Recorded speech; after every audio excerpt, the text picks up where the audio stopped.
Hey there guys, what's up? It's Autobot Mike 18 here with another TV episode review. Wow! It's been a while since I have done this, guys. It's, when was it? December was the last time I did a TV episode review. Well, the show that I always do TV episode reviews for is back, and hopefully every week I'll be able to keep doing these TV episode reviews for you guys. We will see. A bit busy now, as some of you guys know. I've made it known in my last video, and I'm going to be doing a channel update that I'm going to be posting this week, guys, so stay tuned for that.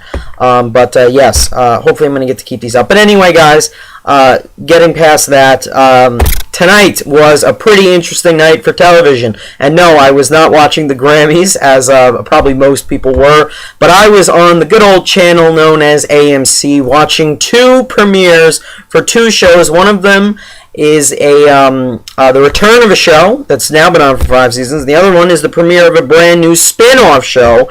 And of course, I'm talking about The Walking Dead and Better Call Saul. And this video, guys, is for The Walking Dead. I'm going to be reviewing the newest episode of The Walking Dead, as I always do Walking Dead reviews. This is a show I always review the most on my channel. This is a review for The Walking Dead Season 5, Episode 9.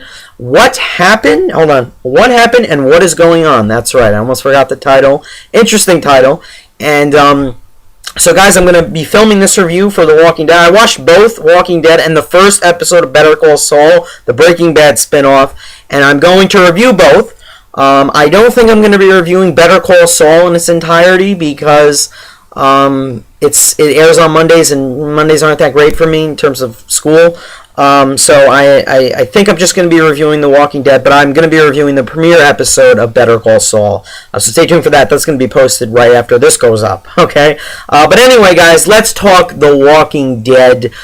It's been a couple months. The break between the December when the show has its mid-season finale and when the show has its mid-season premiere is actually not that bad. When you think about it at first, you're like, it's 2 months, that's too far away. It really wasn't, and it actually flew by like that because, I mean, it just felt like we had just watched the mid-season finale of The Walking Dead, and now we already have the episode 9 or the mid-season premiere, and interesting episode going on tonight, guys. I'm going to get into everything that was covered in the episode, give my thoughts on it, discuss the plot, and I'll score it and everything. Also, guys, real quick, before I get into the episode, I reached 1,000 subscribers this weekend. Quick thank you to all of you. You guys rule. You're awesome. Thank you so much. I'll be making a formal video thanking you guys very shortly, so stay tuned for that. Anyway, The Walking Dead. As you guys know, I was slightly let down with the mid-season finale. I just felt it was very underwhelming. I thought they built up so many things, especially with the hospital and everything. I was really hoping for a lot with the mid-season premiere. I liked, for the most part, the second half, the first half of season 5. I thought it was really solid. I thought it got the show back on the track that it needed to get back on, because the second half of season 4 was very underwhelming and very disappointing. And tonight's episode was very interesting. I have to say, it is by far the craziest episode that The Walking Dead has ever done in terms of the editing style and the imagery that they used throughout the entire episode. But one thing that I have to say I really enjoyed was the editing. Just to get into getting into my early thoughts about the episode. But basically, guys, to sum up the premise for tonight's episode, the group is half of the group is on the road. They are reeling from the disaster they have just dealt with at the end of the mid-season finale. As we all know, Beth was shot and killed in the hospital by Dawn. Daryl pulls out the gun and kills Dawn, and Maggie finds dead Beth, and it was a very, very emotional moment for her and for the entire group. It definitely took a lot out of the group. Whenever this group loses a close member, it's never a good thing at all. So tonight, in the beginning of the episode, and this was really intriguing, and they released the first 2 minutes of the episode earlier in the week before it aired tonight. And I watched it on YouTube, and I'm like, interesting. Why are we seeing shots of Woodbury and the prison and all that? And I'm like, obviously they're going to be flashing back. I didn't really know what they were going to do. We saw shots of a painted house, it looked like, with blood dripping on it, I think. I mean, that's all within the first sequence. We see the group like trying to steal a car, Rick and the others, and we also see them burying someone who we suppose is Beth, because Beth has just died. Little do we know, maybe it's not Beth. Maybe not. By the way, if you guys couldn't tell, spoilers. Yeah. I'll put warnings, though. I always do. So, basically, guys, the episode focuses on 5 group members, and that they are Rick, Michonne, I was going to say Stephen Young. No, Glenn, Tyreese, and Noah. And what they're trying to do is, earlier in the first few minutes of the episode, Noah tells Rick about the settlement, or the little safe haven that he had before he got dragged into the whole hospital surrounding, you know.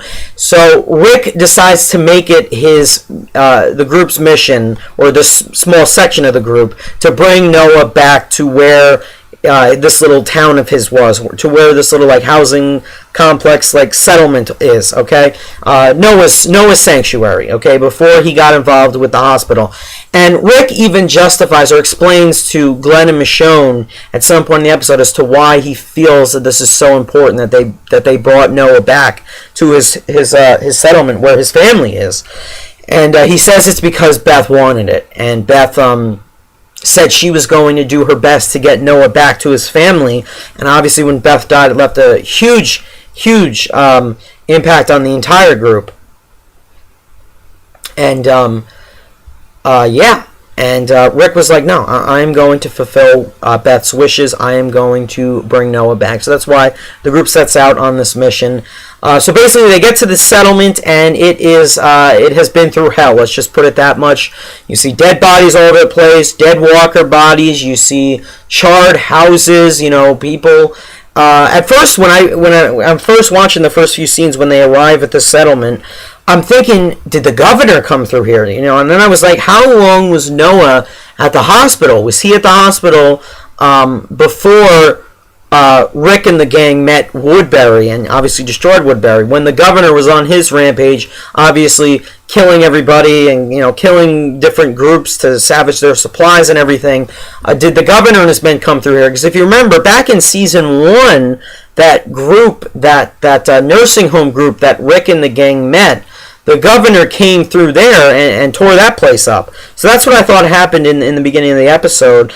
But I think I was wrong. It isn't clear who actually did it. It's just known that some group came through and obviously destroyed the settlement. So obviously once Noah sees this, he entirely breaks down. Noah, played by Tyler James Williams from Everybody Hates Chris. God, I love Tyler James Williams.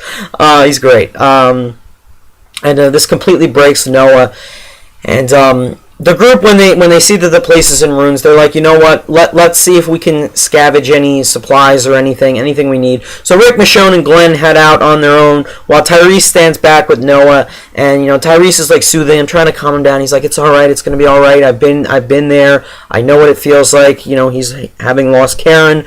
And as we all know, Tyreese, not the hardest guy living amidst this apocalypse. You know, he's very soft, and we've seen him be soft. He's shown people compassion when he shouldn't have shown people compassion, and that is explored a lot in this episode. I'm gonna obviously get into it. It's a key moment. This is Tyrese's episode by far. If you didn't guess that already within the first few minutes of the episode, the scene where he's talking to Noah when they're driving to the settlement, you can clearly tell they're going in the direction of Tyreese. So Noah runs off to his house to check to see if, you know, just to see. He's like, I forget his exact words to Tyreese. I think he said something like, I just need to see it or something. And Tyreese is like, let me go in first. All right, so they're checking out the house, and there's a dead, charred body.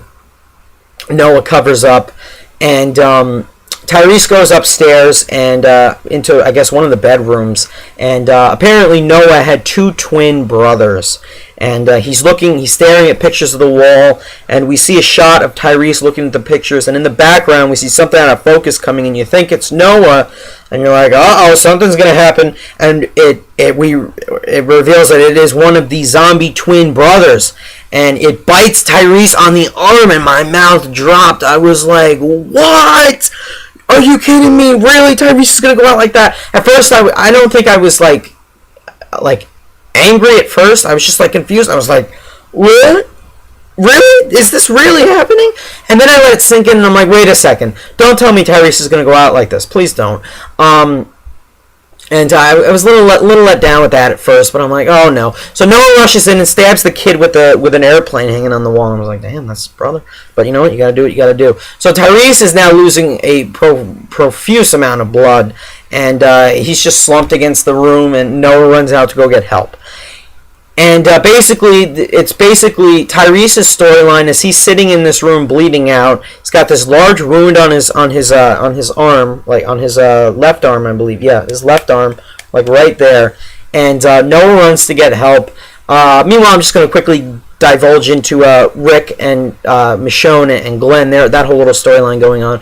Basically, and I like Michonne in this episode. She really stepped up and really impressed me in one moment when they're walking around the settlement. I gotta get some water. They're walking around the settlement, and Michonne's just like, why are we still running? Why are we still on the run? You know, we can cut down these trees. We can fortify this place, make this our own or something. Then they walk a little further, and they see a whole bunch of bodies, like dismembered bodies laying in this like little field. They're like cut in half, dismembered.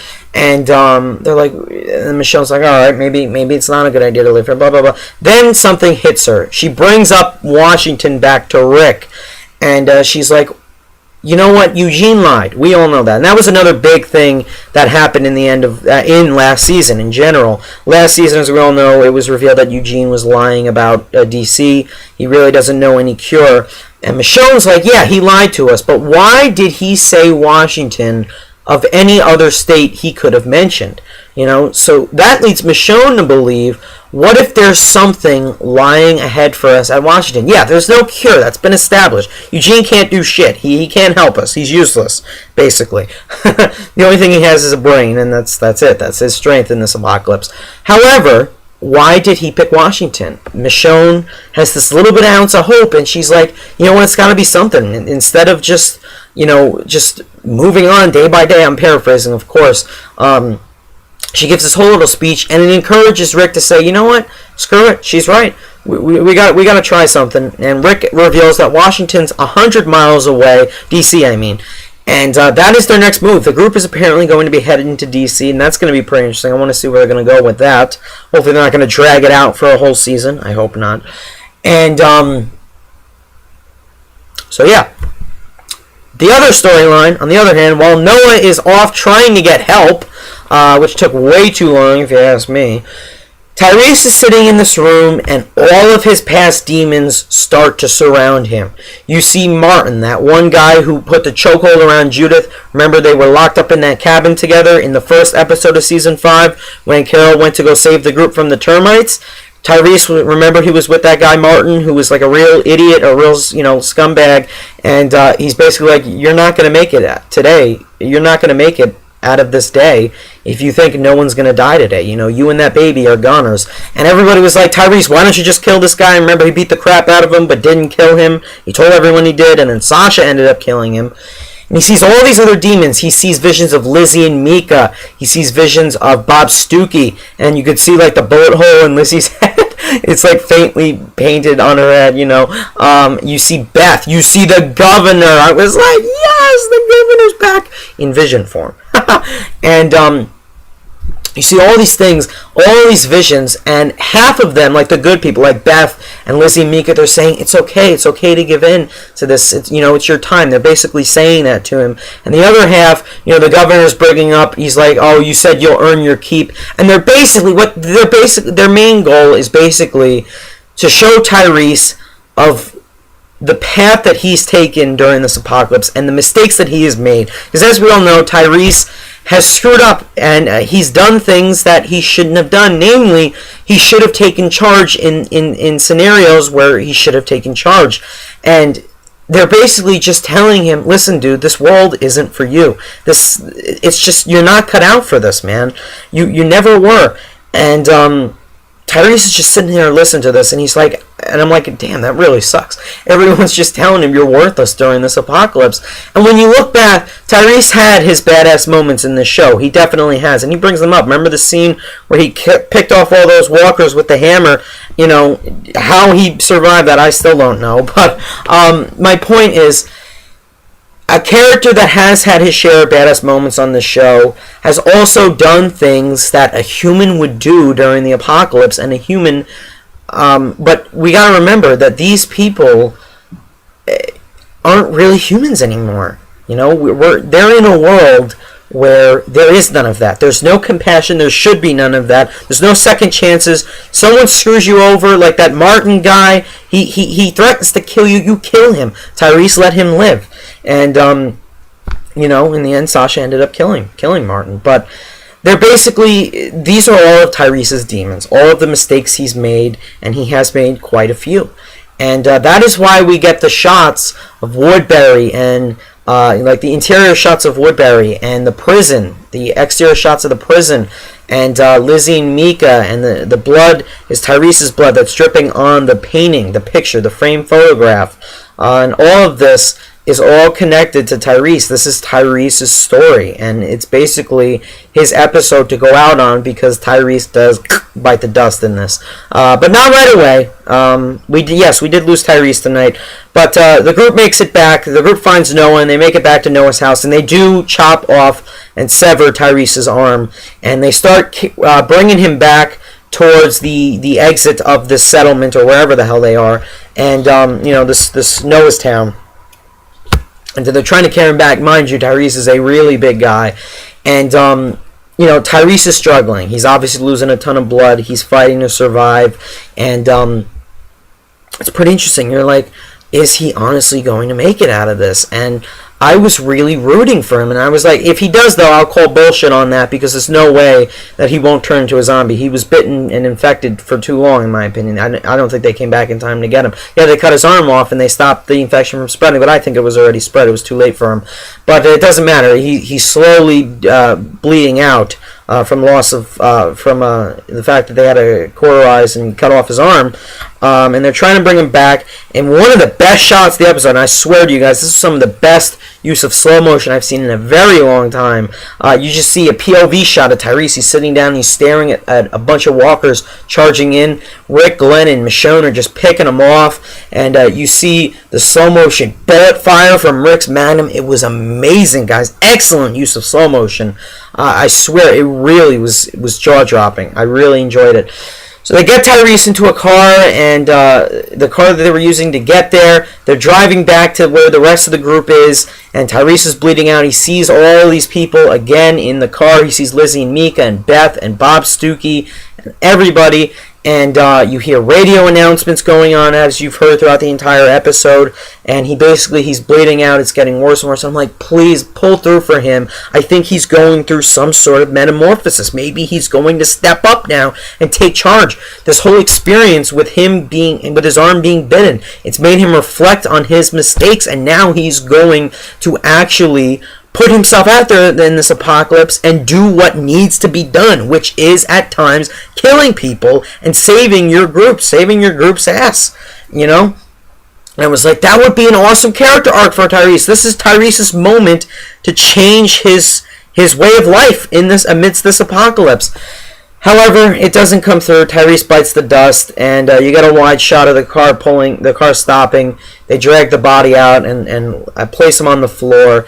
Something that was very interesting. The episode ends, and the way it began with the group eulogizing, and Father Gabriel in particular eulogizing somebody who they're burying. And we all thought it was Beth in the beginning, but it was really Tyreese. So they used a flash forward of what was supposed to happen in the end, they subverted our expectations, making us think it was Beth. They gave us a shot of Maggie crying to confirm that it was Beth, but they completely screwed with our minds, and it was Tyreese at the end of the episode.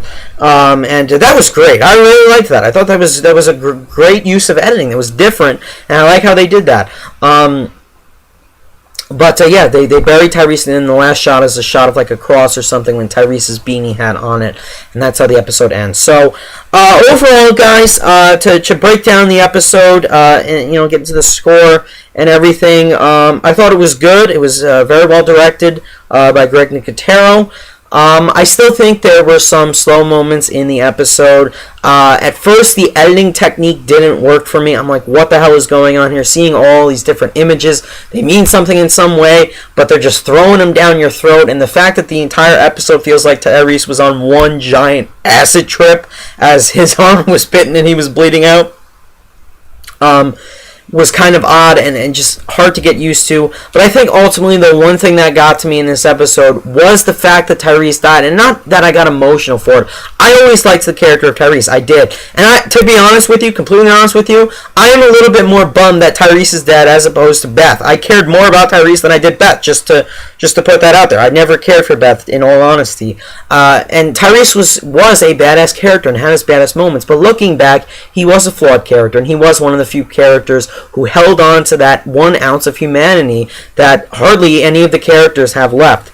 And I think it would have been awesome had the group arrived earlier, had they cut his arm off earlier and kept him alive and actually got him back to the other group sooner and saved him. Because then he would have undergone a complete metamorphosis, and that would have paid off, and we would have had a great character arc for the character of Tyreese. But they ended up killing him off, and I think that was an entire wasted potential that they had there. They had something good, and they could have done something with it, but they just decided to kill Tyreese off for the sake of killing Tyreese. And the episode in itself was very, very weird. Don't get me wrong, I like the editing style, I like the images that they used. I just felt they could have definitely done something with Tyreese. I was a little bummed out with that. Other than that, I'm going to give the episode an 8.75 out of 10. What's happened and what's going on. It was decent. The editing was interesting. It was different. It's a different episode of The Walking Dead. And you know what? I have to applaud them for trying to do something different. And I do like how, in a way, here's the thing. I am upset that Tyreese is dead because I felt they could have done great things with that character arc metamorphosis. I think they really could have. But in another way, you gotta look at it as Tyreese coming to terms with himself. That is the episode, and that Tyreese was honestly beyond saving. He was one of those few people of the group that just couldn't change his morals or couldn't change the way he thinks during this apocalypse, and he felt that he was beyond saving. So you could even say that maybe he just gave up. Everybody was telling him it's okay, all of these visions he's having, they're all telling him it's okay, to accept the state that you're in now and, to give in. I like that, but I still felt that they could have done a lot with that character, and they had potential. I think they really did to do something with that character because this was his episode, and even though he is more so a secondary character, I still think that they could have had an interesting character arc with this whole metamorphosis of him seeing all of these visions around him. Basically telling him, listen, you got to change your ways, man. You're doing all these things you say you want to do, but you don't do them, and you're not going to make it in this apocalypse. And I guess that was the point of the episode, is that Tyreese just isn't cut out for this. And it's tragic. It is. It definitely is. He even says it, at some point when he's hallucinating, he realizes that some people like him just can't live. And it was a great quote, it really was. So, 8.75 out of 10, guys. I'm really looking forward to next week. Rest in peace, Tyreese. Definitely one of the better characters that I liked on the show. There are several other characters I would have loved to have seen get killed off first. Sasha. But now, I can't believe Sasha outlived Tyreese. That's insane, guys. Then again, Sasha was hardened. Tyreese wasn't. So it makes sense. So I can't totally bash the writers for that, but I just felt they had potential with Tyrese's character, and they could have kept him alive. Killed him off next season. I just wanted to see more after that. It's such a cool idea for such a great metamorphosis, and I just felt they didn't do anything with it. So that's my thoughts, guys. What did you think of tonight's episode of The Walking Dead? Leave me your thoughts down below. How do you feel about Tyrese's death? And what do you think is going to happen next week? Do you think they're going to drag out the group going to DC? Or do you think they're going to make it slightly concise and to the point like they should? Hopefully they will, and I hope the rest of the season is exciting. Guys, are you excited for the rest of the season? Let me know down below. Thanks as always for watching, guys, and stay tuned for my Better Call Saul Season 1, Episode 1 review. That's going to be coming up right after this. Bye, guys.